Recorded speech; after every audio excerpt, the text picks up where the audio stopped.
तो welcome news आप सभी के अपने चैनल यस के में फिर से स्वागत है। Very very most important video आपके लिए होने वाली है। इस वीडियो में देखिए हम क्या बताएंगे, आपके एग्जाम के लिए बहुत ही इंपॉर्टेंट है। इसमें देखिए विद्युत चुम्बकीय तरंगों से जो प्रश्न है आपके लिए बहुत ही इंपॉर्टेंट है। तो यहाँ पर देखिए निम्नलिखित में से विद्युत चुम्बकीय तरंगे नहीं है। तो कौन सी ऐसी तरंगे हैं जो विद्युत चुम्बकीय तरंगे नहीं है, ठीक है। तो आपको बताना है कि ऐसी कौन सी तरंगे हैं जो विद्युत चुम्बकीय तरंगे नहीं है, ठीक है। तो चार ऑप्शन आपको दिख रहे होंगे, गामा किरणें, गामा तरंगे, दृश्य प्रकाश तरंगे, रेडियो तरंगे। तो इसका आंसर अगर निकालेंगे तो इसका आंसर क्या हो जाएगा, वेरी वेरी मोस्ट इंपॉर्टेंट आपके लिए है जानना। तो इसका आंसर क्या हो जाएगा, इसका आंसर आपका होगा रेडियो तरंगे, ठीक है। रेडियो तरंगे आपकी क्या होंगी, चुंबकीय तरंगे नहीं होंगी, ठीक है। अगला देखिए वेरी वेरी मोस्ट इंपॉर्टेंट क्या है, विद्युत चुंबकीय वर्णक्रम का वह भाग, विद्युत चुंबकीय वर्णक्रम का वह भाग जो खाना पकाने के उपयोग में आता है, ठीक है। किसके उपयोग में आता है, खाना पकाने के उपयोग में आता है, ठीक है। और यहाँ पर देखिए चार ऑप्शन आपको दिख रहे होंगे, पहला पराबैंगनी किरणें, दूसरा काश्मीर किरण, तीसरा एक्स किरणें, चौथा माइक्रो तरंगे। तो इसके आंसर की बात करेंगे, इसका आंसर क्या हो जाएगा, माइक्रो तरंगे, क्या माइक्रो तरंगे हो जाएगा, ठीक है। चलिए अगला देखिए, किसी विद्युत चुम्बकीय तरंग में सबसे बड़ी तरंगदैर्घ्य कौन सी है, किसी विद्युत चुम्बकीय तरंग में सबसे बड़ी तरंगदैर्घ्य कौन सी है। तो देखिए चार ऑप्शन आपको इसमें भी दिख रहे होंगे, पहला क्या है एक्स किरणें, ठीक है। दूसरा क्या है हमारा, दूसरा है रेडियो तरंगे, तीसरा क्या है पराबैंगनी तरंगे, और चौथा क्या है अवरक्त किरणें, ठीक है। तो आई होप आपको इसमें से आंसर पता चल गया होगा। इसका आंसर क्या होगा, इसका आंसर आपका होगा रेडियो तरंगे। क्या होगा, रेडियो तरंगे। आप सभी को लिख लेना, और साथ ही साथ जो भी स्टूडेंट्स हमारे साथ नए जुड़ेंगे तुरंत चैनल को सब्सक्राइब कर देंगे, लाइक कर देंगे, कमेंट कर देंगे और शेयर कर देंगे। साथ ही साथ इस वीडियो के अलावा आपके जो भी वीडियोस हैं प्लेलिस्ट में सभी को एक बार वॉच करना है। मेरे पेरेंट्स अगर आपको ऐसा करते हैं तो आपको सारी चीज़ें क्लियर हो जाएंगी और आपको अच्छी तरीके से सारी चीज़ों को यहाँ पर डिस्कस करने का मौका मिलेगा, ठीक है। और आपके लिए very very most important video होगी, क्योंकि इस वीडियो में आपको अच्छी तरीके से हम बताने का प्रयास किए हैं, ठीक है। अब देखिए जो प्रश्न है बहुत ही इंपॉर्टेंट है और आपके एग्जाम के लिए वेरी वेरी मोस्ट इंपॉर्टेंट है। देखिए इसमें क्या है, वैद्युत चुम्बकीय तरंगे उत्पन्न नहीं होती हैं। विद्युत चुम्बकीय तरंगे कहाँ उत्पन्न नहीं होती हैं, किसके द्वारा उत्पन्न नहीं होती हैं, ऑप्शन के द्वारा आपको पता चल जाएगा। यहाँ पर देखिए स्थिर आवेश द्वारा, त्वरित आवेश द्वारा, अवमंदित आवेश द्वारा, या एक समान वृत्तीय गति करते आवेश के द्वारा। तो यहाँ पे आंसर की बात करेंगे, आंसर क्या हो जाएगा, स्थिर आवेश के द्वारा। किसके द्वारा, स्थिर आवेश द्वारा, ठीक है। Very very most important video आपके लिए है और आपके एग्जाम के लिए तो बहुत ही इंपॉर्टेंट है। यहाँ आप देखिए अति लघुत्तरीय प्रश्न की बात करें, किसकी अति लघुत्तरीय प्रश्न की बात करेंगे तो विद्युत चुम्बकीय तरंगे दो गुण लिखिए। विद्युत चुम्बकीय तरंगों के दो गुण आपको लिखना है जो आपके लिए वेरी वेरी मोस्ट इंपॉर्टेंट होंगे। यहाँ पे देखिए ये निर्वात में प्रकाश की चाल से चलती हैं, ये अनुप्रस्थ तरंगे होती हैं। जो विद्युत चुम्बकीय तरंगे होती हैं ये क्या होती है, निर्वात में प्रकाश की चाल से चलती हैं, और ये अनुप्रस्थ तरंगे होती हैं। क्या होती है, अनुप्रस्थ तरंगे होती है, ठीक है। तो आई होप आपको समझ में आ गया होगा। वेरी वेरी मोस्ट इंपॉर्टेंट प्रश्न आपके लिए थी। अगला प्रश्न देखिए क्या है कि रडार निकाय में विद्युत चुम्बकीय स्पेक्ट्रम का क्या, रडार निकाय में विद्युत चुम्बकीय स्पेक्ट्रम का कौन सा भाग प्रयुक्त होता है, कौन सा भाग है जो प्रयुक्त होता है, इसका भाग कौन सा होता है यहाँ पे, सूक्ष्म तरंगों का, ठीक है। चलिए आगे चलते हैं। विद्युत चुम्बकीय तरंगों के मूल स्रोत क्या है, विद्युत चुम्बकीय तरंगों के मूल स्रोत क्या होते हैं। Very very most important video आपके लिए होगी। यहाँ पे देखिए त्वरित वैद्युत आवेश विद्युत चुम्बकीय तरंगों की उत्पत्ति का मूल स्रोत है। क्या, त्वरित वैद्युत आवेश विद्युत चुम्बकीय तरंगों की उत्पत्ति का मूल स्रोत है। क्या है, मूल स्रोत है, ठीक है। तो ये आपके लिए very very most important video हो सकती है। चलिए अब कुछ लघुत्तरीय प्रश्नों की बात कर लेते हैं, उसके बाद अति लघुत्तरीय प्रश्नों की बात करेंगे जो आपकी वेरी वेरी मोस्ट इंपॉर्टेंट होंगे। यहाँ पर देखिए क्या होगा कि अगर हम बात करें परावर्ती दूरदर्शी, किसकी, परावर्ती दूरदर्शी की दो विशेषताएं लिखिए। किसकी, परावर्ती दूरदर्शी की दो विशेषताएं लिखना है आपको, ठीक है। तो चलिए इसकी दो विशेषता लिखकर आपको बताते हैं जो आपके लिए वेरी वेरी मोस्ट इंपॉर्टेंट होगा और आपके एग्जाम के लिए तो बहुत ही इंपॉर्टेंट, ठीक है। तो परावर्ती दूरदर्शी की दो विशेषताएं कौन कौन सी हैं, पहला क्या है, परावर्ती दूरदर्शी में प्रतिबिंब अपवर्ती दूरदर्शी की तुलना में अधिक चमकीला बनता है। क्या होता है, परावर्ती दूरदर्शी में प्रतिबिंब अपवर्ती दूरदर्शी की तुलना में अधिक चमकीला बनता है, ठीक है। तो पहला पॉइंट तो यही है कि जो प्रतिबिंब बनेगा उसमें, यानी कि परावर्ती दूरदर्शी में, वो क्या होगा, अत्यधिक चमकीला होगा। ठीक है, दूसरा नंबर क्या हो जाएगा, परावर्ती दूरदर्शी से बने प्रतिबिंब में वर्ण विपतन का दोष, किसका, वर्ण विपतन का दोष नहीं होता है, जबकि अपवर्ती दूरदर्शी से बने प्रतिबिंब में वर्ण विपतन का दोष होता है। किसका, वर्ण विपतन का दोष होता है। ठीक, very very most important video आपके लिए होने वाली है, जो आपके एग्जाम के लिए तो बहुत ही इंपॉर्टेंट है। ठीक है, आप चलिए अगला प्रश्न देखिए, वेरी वेरी मोस्ट इंपॉर्टेंट कौन सा है, अवरक्त विकिरण तथा गामा किरणों का एक उपयोग लिखिए। किसका, अवरक्त विकिरण तथा गामा विकिरण किरणों का एक उपयोग लिखिए। तो यहाँ पे देखिए, अवरक्त विकिरण क्या है, यह गर्म पिंडों एवं अणुओं से उत्पन्न होती है। किसके द्वारा, यह गर्म पिंडों व अणुओं से उत्पन्न होती है।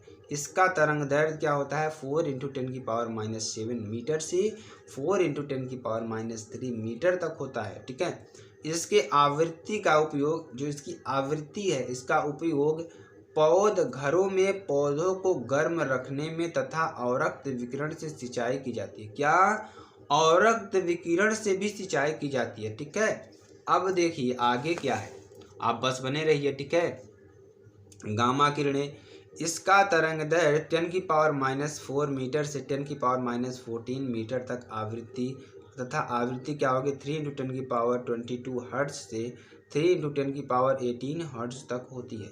इसका उपयोग क्या होता है, कैंसर के उपचार में होता है। इसका उपयोग किसके उपचार में, कैंसर के उपचार में होता है। ठीक है, अब देखिए अगला क्या है, वैद्युत चुंबकीय तरंगों के प्रमुख गुणों का उल्लेख कीजिए। किसका, वैद्युत चुंबकीय तरंगों के प्रमुख गुणों का उल्लेख कीजिए। ठीक है, तो विद्युत चुंबकीय तरंगों के 4 अभिलाक्षणिक गुण लिखिए। क्या, विद्युत चुंबकीय तरंगों के 4 अभिलाक्षणिक गुण लिखिए। ठीक है, अब यहाँ पर देखिए क्या होगा कि अब आंसर इसका लिखेंगे, वेरी वेरी मोस्ट इंपॉर्टेंट है आपके लिए।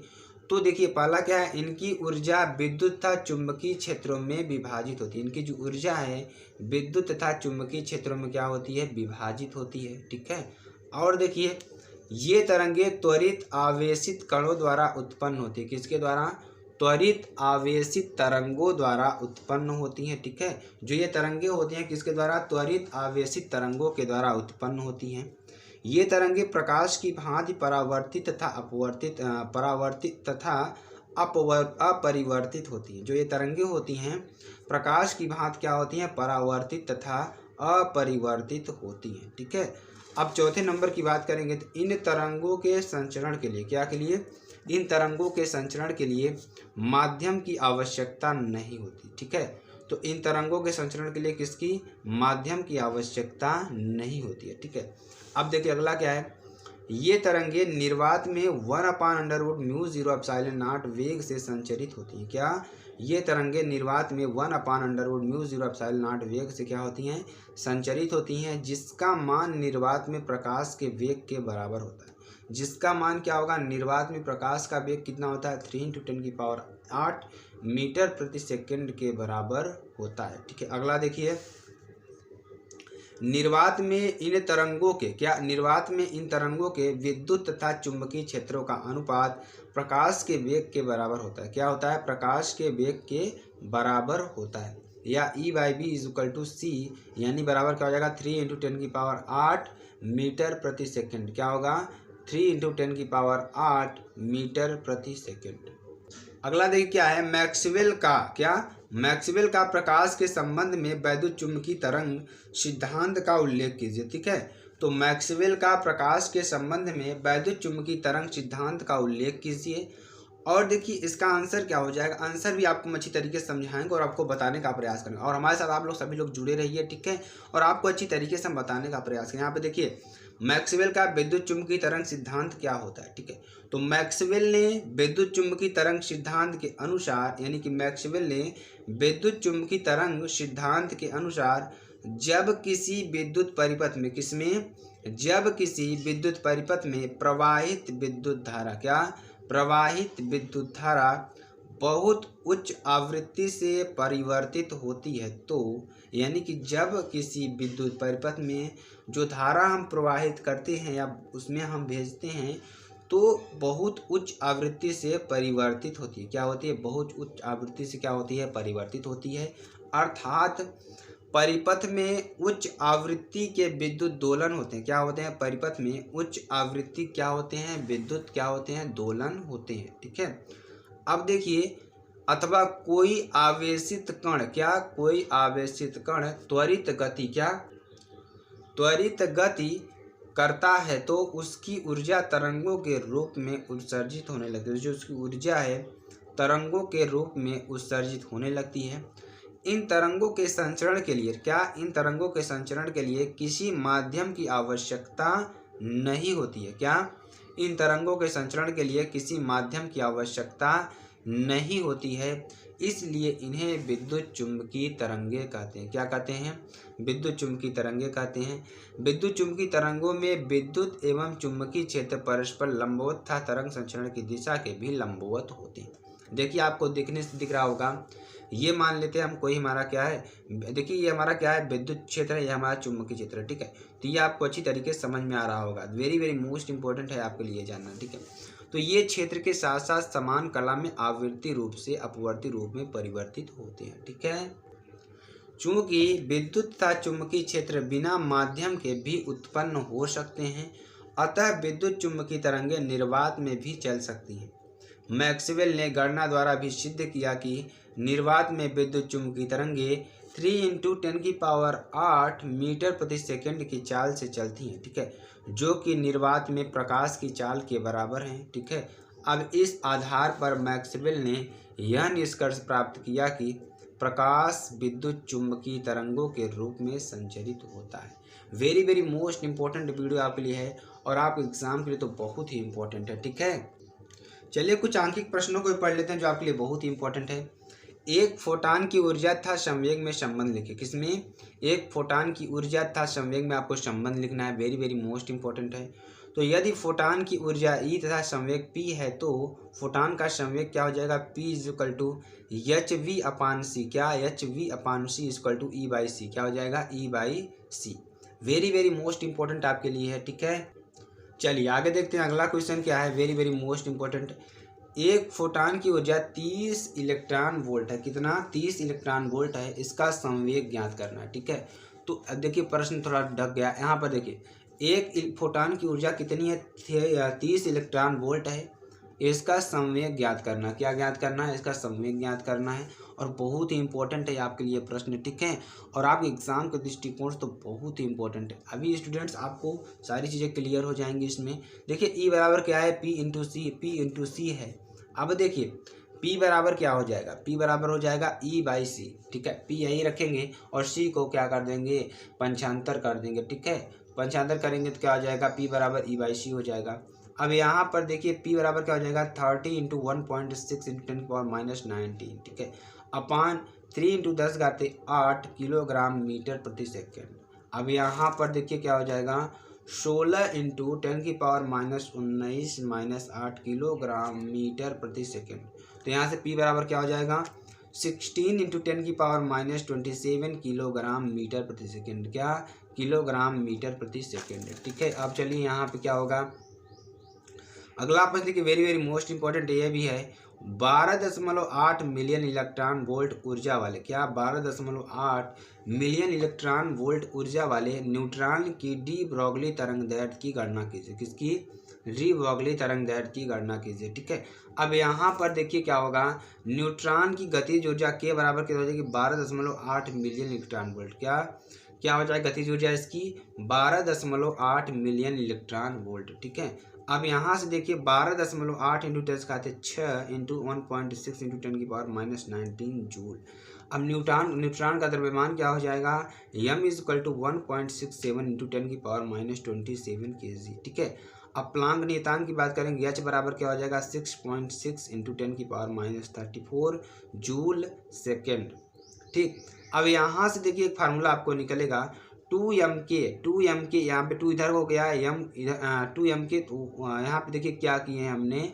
दोनों पक्षों में m का गुणा कर दिए। ठीक है, जब गुणा कर देंगे तो यहाँ पे हो जाएगा, इधर इधर करेंगे 2mk और ये करेगा m² × ev²। ठीक है, अब यहाँ से आगे सॉल्व करेंगे तो न्यूट्रॉन का संवेग P बराबर क्या हो जाएगा? mv बराबर क्या हो जाएगा? √2mk। क्या? √2mk हो जाएगा। अब देखिए न्यूट्रॉन की दे ब्रॉगली तरंग दैर्ध्य, क्या न्यूट्रॉन की रे ब्रॉगली तरंग दैर्ध्य, ठीक है, क्या हो जाएगी लैम्डा बराबर एच अपान पी, ठीक है, क्या हो जाएगी एच अपान पी। तो H upon under root two M K, क्या H upon under root two M K, lambda बराबर क्या हो जाएगा 6.6 इंटू 10⁻⁻34 अपान क्या हो जाएगा 2 × 1.67 इंटू 10⁻⁻27 इंटू 12.8 इंटू 10⁻6 1.6 इंटू 10⁻19, ठीक है। यहाँ से देखिए क्या हो जाएगा 6.6 into 10⁻34 upon under root 68.40 into 10⁻40। ये इसको सॉल्व करने में क्या हो जाएगा total lambda is equal to 7.9 into 10⁻5। तो आई होप स्टूडेंट्स आपको वीडियो बहुत अच्छी लगी होगी। आशा करते हैं आपको वीडियो बहुत ज़्यादा पसंद आएगी। फिर मिलते हैं नेक्स्ट वीडियो में नए टॉपिक के साथ। तब तक के लिए जय हिंद, जय भारत।